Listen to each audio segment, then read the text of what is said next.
Okay, I think we are now live on Facebook. Good morning, everyone. Hello, Philippines, and hello, USA. My name is MJ Anisete. I'm your marketing specialist here at Town Kids and also gonna be your host for today. Today, we're gonna talk about an adjustment period in New Jersey with a very, very special guest with Ms. Rosarie Gacasan. Hello, Miss Rosarie. How are you? Kamusta ka na po? Okay lang po. How are you guys doing? Kamusta? Ayan. You're always pretty, Miss Rosarie. Thank you. I think it's the weather. Malamig na It's good to hear po, ano. And I think galing pa ho kayo sa work, ano? Yes, I just Oo. came from shift. Yes. Ayan, I can see na talagang si Miss Rosarie is living the American dream. Ayan, so this topic is actually asked by the nurses kasi syempre they are curious about the adjustment period. So I have some few questions for you so that we can enlighten the aspiring nurses that also have their American dream. Okay, so let's talk about the training that you have. So how is the being a pageant nurse training in the US? Basically, you will be given before you start your work. You will be given like a 1 week clinical training. So it's a classroom training. So there you will have a discussion. At the same time, you'll have a return demonstration. You will see machines that are not available in the Philippines. So tuturuan ka ng trainer kung paano gamitin, how do you go about certain things that are very common to most of our patients. So yon, you'll be guided naman all throughout. Ayan. So also, kasi during the orientation, we are telling nurses na there's gonna be a training here in the Philippines. And then after they got deployed there in America, there's gonna be another training. How do you differentiate those two?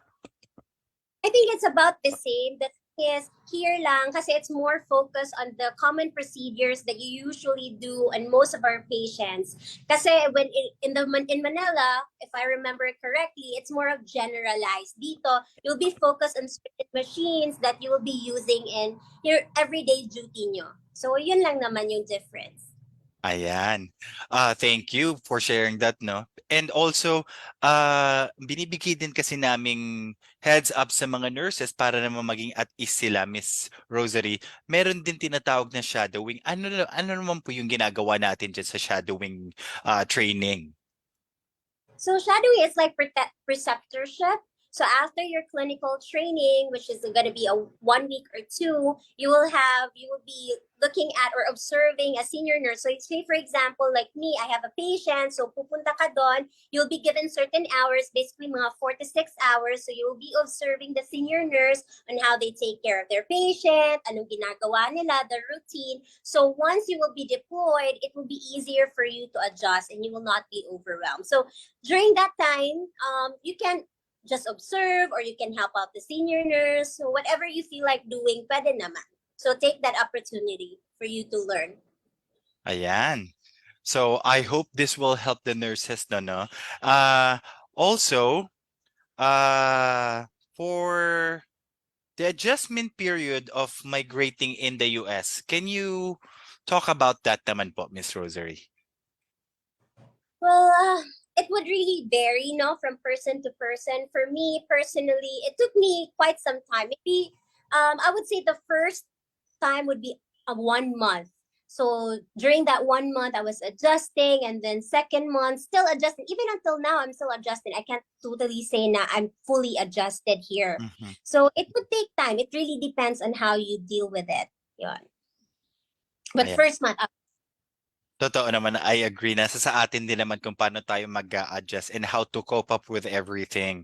Siyempre, iba-iba rin tayo. So, lakasan lang talaga ng loob, Miss Rosarie. If you really want to pursue that a dream that you were actually dreaming since before then you actually have it right now. You have to work it out kung paano nyo siya makakapag-stay sa dream na yan at paano nyo natin mapanghahawakan. mhm. Ayan. So, uh, if you're gonna compare your life in the Philippines versus there in America, paano niyo siya mapagdi-differentiate, Miss Rosarie?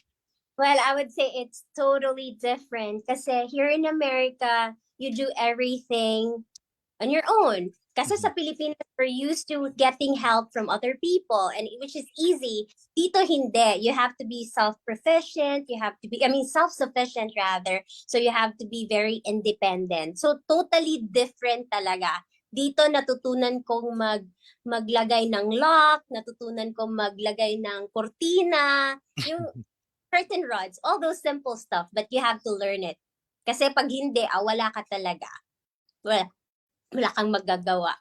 Totoo naman. And also, nakausap ko rin kasi si Sir Jomar de Vesa. I believe na-meet mo naman si Sir Jomar. Ah, yung adjustment period niya din, especially sa gastusin. Medyo nasabi ata ni Sir Jomar na iba yung way ng gastos sa Philippines sa way ng gastos diyan. He mentioned na mas madali daw lahat yan because you have the resources to buy everything. So parang it's going to be live within your means, kumbaga. So kung maayos nga po ang salary natin, pero bilhin naman po tayo ng bilhin ng kung ano-ano, hindi rin po tayo makakaipon. Kayo ba, Miss Rosary, ano yung cope up niyo din sa gastusin versus the gastusin niyo dati sa Philippines? Siguro dito, like what Jomer said, kasi you live on your own, especially for me, ako lang mag-isa dito. So you only gagastos ka lang kung anong kaya. Unlike sa Pilipinas, andyan naman pamilya mo, so you can Mhm. just, nandyan yung sister ko, yung mom ko, whatever. So, sa akin is, binabudget ko na ahead of time yung gagastusin ko kasi alam ko na naman bago pa yung sahod. And the sahod is every week. So, you can basically budget your money wisely. So, yun. It really Ay, depends on your style. totoo naman. So I totally agree kasi kahit nasa ang part naman tayo ng mundo, if you are not living within your means, kahit pa maliit or malaki ang sahod, hindi talaga tayo makakasurvive kahit saan pa. So thank you, Ms. Rosary, for enlightening the nurses. So we have talked about your migrating. So can you give us or the nurses tips about the home care setting naman? Okay. So, tips is I would say the job itself, it's not hard.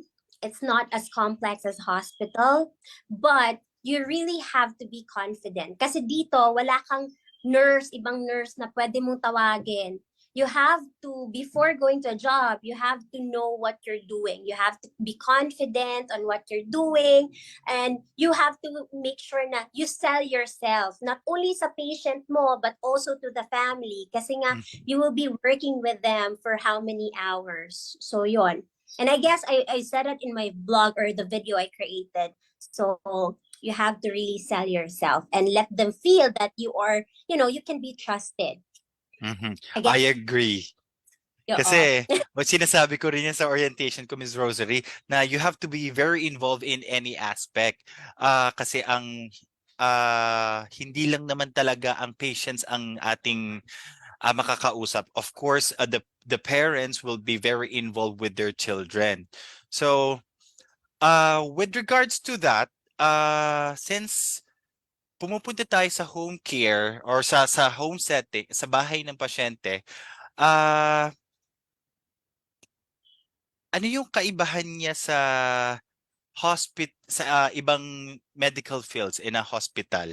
Is it more stressful or mas okay ba siya dahil isang pasyente lang tayo, Miss Rosary? For me, gusto kong one is to one. Mhm. So, hindi siya, kasi sa bahay kasi you have to improvise. Although they have all the machines, it's different from hospital. Kasi sa hospital, you have to be very, let's just say, as simple as, hindi naman sterile technique kasi yung ginagawa sa bahay. It's just clean technique. Mhm. It just boils down to how you manage your time. So, yon. It's not stressful. I tell you guys, it's not stressful. It's very routinary. So, paulit-ulit yung ginagawa mo every single day. Kung may differences lang naman, konti lang siya, which is very manageable. So, I guess that's the difference. Ayan, thank you. Also, may mga worries din kasi ang mga nurses, especially when I'm conducting orientation, Ms. Rosary. Sinasabi nila, baka maging caregiver ako dyan, or baka paglabahin ako, or baka patulugin ako dyan. So, what can you say about that, Ms. Rosary? Of course not. Well, it depends ha, kasi okay, depende kasi anong definition mo ng caregiver. But definitely, hindi ka palalabahin. For sure, Mhm. you're not gonna do that. But you have to make sure na you go beyond, or I mean, let's just say, for example, walking your patient. Although hindi na siya talagang nursing related, but still, it's part of the holistic care you're giving. So it Mhm. depends on you on how you define caregiver. Kasi ako, I don't mind. Kasi Mhm. for me, what's important is yung it would benefit my patient. Pero Totoo hindi naman. ka papain, walang ganon. Pwede patupiin if you want, go extra mile, pwede, pero hindi pa palabas. Oo, kasi hiwalay na siya sa job description. Actually, I have conducted also an interview with Hamon Nilmore and Miss Mindy Tyner. We've talked about din yung isa sa mga naging concern ng nurse dyan. I just don't know who's the nurse. Pero sabi, parang meron siyang instance na may pinapagawa sa kanya yung client. And then, they notify the client if they're gonna continue na pagawin yung out of job description, they will pull out the nurse. So, I believe si Miss Mindy, na-meet mo naman, very hands-on naman po si Miss Mindy sa inyo. Tama po ba? Yes, and that's the good thing here. You can say no, definitely, as long as it's not part of your nursing responsibilities. You can say no, and you can inform the office naman that you've been asked to do something that it's beyond your responsibility. And the good thing with town, let me just say this out, ha, is they just don't pick clients just because we have nurses para may trabaho si nurse. No, because I also do I help them out. So I make sure the client is or the house is very clean, very decent, safe, and hindi sila yung alam nila na ano lang yung scope ng responsibility natin. So you don't have to worry about that. Ayan. So, yan din kasi ang sinasabi ko sa orientation ko, Ms. Rosary. You will take pride as a nurse when we deploy you in the US. Hindi kayo magiging ibang trabaho doon. Pagka deploy namin kayo sa isang client, you will do your job with the pride of a nurse. Ayan. So, thank you for confirming that to everyone. So, also, ano naman ang benefits in New Jersey as a pedi nurse? If you're gonna compare it to other states, have you been to other state, Miss Rosary? Nakapag-vacation na ba tayo? Nakapag-gala? Yes, oo. Well, yes naman. Nakapunta tayo ng New York, ng ibang states. Ay, And the good thing, wow. New Jersey, malapit lang kasi tayo sa Mm. ibang states. So you can just, ride the train, ride a bus, whatever. And siguro as PG nurse, one of the benefits is ang daming availability ng work dito as a PG nurse. And that would give you an edge, right? And it's not really very stressful. Aside from that, New Jersey is way safer as compared to other states na Mhm. napunta as far as I know. And for me here, very relaxed. If you're the type of person that's laid back, doesn't want the drama, doesn't want yung traffic and all that, New Jersey is the best. Specifically Lakewood, where I'm Mm. staying. Oh, wow. Is Lake Good very uh pleasant? Maganda ba dyan, Miss Rosary? Kasi I've never been there. No, hindi naman siya yung depende yung sa akin maganda siya kasi you feel like city pa rin but Mhm. you still have the benefits of being away from the city. You know what I Mhm. mean? I Mm-mm. know. And you mentioned the traffic and everything.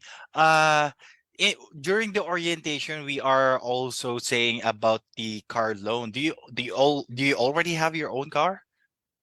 No, I'm already waiting for my car kasi Mhm. nag-registration and plate. No, Mhm. I right now I'm using the rental car. The rental With car, yes. Actually, Sir Jomar mentioned that the rental car is totally free, right? yes, free. So you will Yeah. get it you arrive here, so you have to make sure you contact IES, you tell them this and that, and they will process everything. Ayan. So thank you. So everyone, nurses who's watching the live in here, the car in the US is a necessity kasi the public transport system is not that good as versus to the Philippines. Like we have tricycle, pedicab, jeepney, bus, everything. There, you just have like uh scheduled bus, train, and Uber, taxi? Yun lang ba, Miss Rosary? Dito sa area ko kasi Mhm, nasa bandang south, mhm, parang meron namang bus. Really mhm. don't know. Merong Uber but it's very expensive. So It's it would yeah, still be you have your own car. ayan. So thank you. Okay. So, mm, how do you overcome the feeling being homesick naman since nasanay tayo here in the Philippines with our family, with our friends, pagka malungkot tayo, may takbuhan tayo. So, how do you adjust about it? Siguro I was very lucky because nung pumunta ako dito, parang may nakasabay ako na also working for Town Kids. So you just have to be very friendly. If you're the type na introvert, you have to start being, extrovert or try to open up with people kasi you need other people, especially Filipino, to help you out and have the same sentiments, especially yung workmate mo. Yung kasi alam nyo parehas kayo yung nararamdaman nyo. And always talk to your family. Meron naman internet and that's the good thing about right now with the technology. Ayan, I agree. You have to help yourself din talaga. Also, marami bang Pilipino diyan talaga sa New Jersey, Miss Rosalie? Um, up, up north, going to New York, yes, malaki yung Filipino community. But down south, not so much. Mhm. And also, I believe yung mga kapwa natin town kids nurses is very helpful naman pagka may kailangan tayo. If lalo na yung mga nauna sa atin or nauna sa'yo, iga-guide naman kayo, no, Miss Rosary? Yeah, yes. We also have, I think, once you're here, there will be a chat group in Facebook. So maybe somebody there who made that group will add you. If you have questions, you can always send it there. And we'll try to answer as much as we can. Ayan. And I believe kung kayo nurses, hopefully ma-deploy namin kayo. Miss Rosary will be open and hand in helping you, giving you advices. Maasahan ba namin Miss Rosary? Yes, yes, of course. Yes. And that's the reason why I created that video because I Mhm. want to help nurses, give them information kasi that's the one that I lack when I first arrived here. So parang ano pa talaga ako, parang flustered, whatever. So yun. Yeah, of course. Ayan. Thank you. So, I believe medyo mas magiging at ease talaga yung mga hopeful nurses natin. So, what are the challenges you experience and how you fought during your first weeks when you got deployed there? Siguro yung simple as expectations versus reality. Kasi when we're there, we're very hopeful na everything will be, very positive, everything will be nice. Once you're here, of course, it's not the case. And that's the truth. So you just have to be open-minded. You have to prepare yourself that things can happen, hurdles can happen along the way. You just have to be positive and you have to know na that's part of learning and you don't expect everything to be perfect kasi walang ganon, walang perfect. How do you stay motivated during the adjustment period naman po?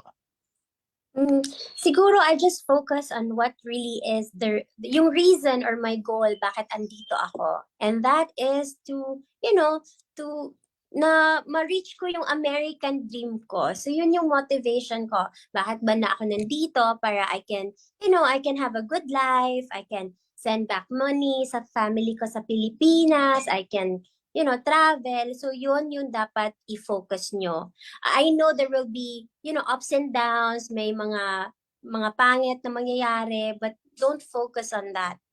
Just be positive. I know it's very easy to say but I've been there. So if nakaya ko, kakayanin nyo rin. So, yun. I I think nakamute po kayo.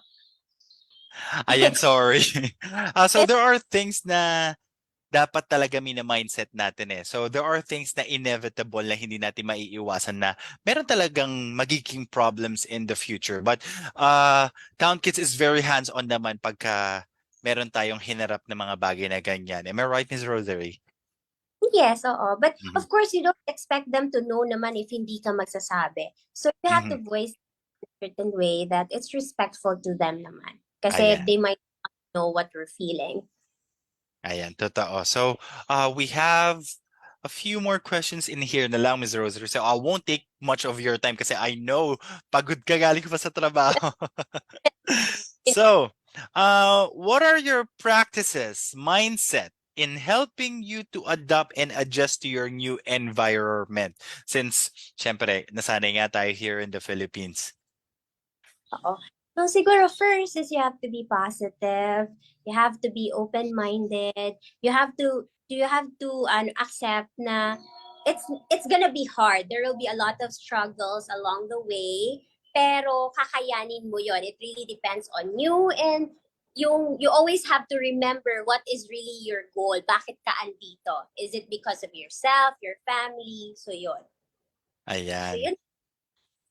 Thank you, Ms. Rosary. So before we end this discussion, uh, ano naman ang maipapayo mo sa mga hopeful nurses natin na talagang gusto na ring pumunta at sumunod sa yapak mo, Ms. Rosary?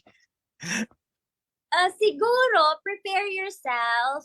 Make sure na pagpunta nyo dito, na somehow, alam nyo yung ginagawa nyo, and you have the courage, and wag kayo madaling ma-disappointed o ma-disheartened if there will be things that doesn't come as what you expected. So, yun lang. And if you feel like coming, then go for it. It's never too late kahit anong edad ka pa or from whatever work you're doing in the Philippines, it's never too late. It's better to start now. Ayan. And that is Ms. Rosarie Gacasan, one of our kind care nurse. Thank you so much, Ms. Rosary, for accommodating our invitation. Ayan. So I'm Essentially, happy. That's fine, Ms. Rosie. I'm really happy to see you again, by the way. And you can say goodbye now to our viewers. bye guys. Thank you so much. I hope to see you guys here in New Jersey. All Bye. right. So thank you so much, Ms. Rosary. I hope we can interview you ulit no sa mga future topics namin. So thank you so much again. And that is Ms. Rosarie Gacasan Nurses. Bye guys. Okay, so thank you so much, everyone. And that's it for our topic for today, adjustment period in New Jersey with Rosarie Gacasan. And my name is MJ Anisete, marketing specialist here at Down Kids, and also the host for today. And don't forget to follow here in Facebook. In our Facebook, Town Kids Nurses USA. We also have Instagram and YouTube, and we just recently launched our TikTok account. You can just key in or search Down Kids as one word. So that's it for today. Thank you so much. If you have some question, don't hesitate to put it in the comment section, and our recruiters will answer all the questions for you. And if you're interested to join us, don't hesitate to message us in here or in our social media platform. So thank you and goodbye, everyone. Goodbye, Philippines, and goodbye, USA. Thank you so much.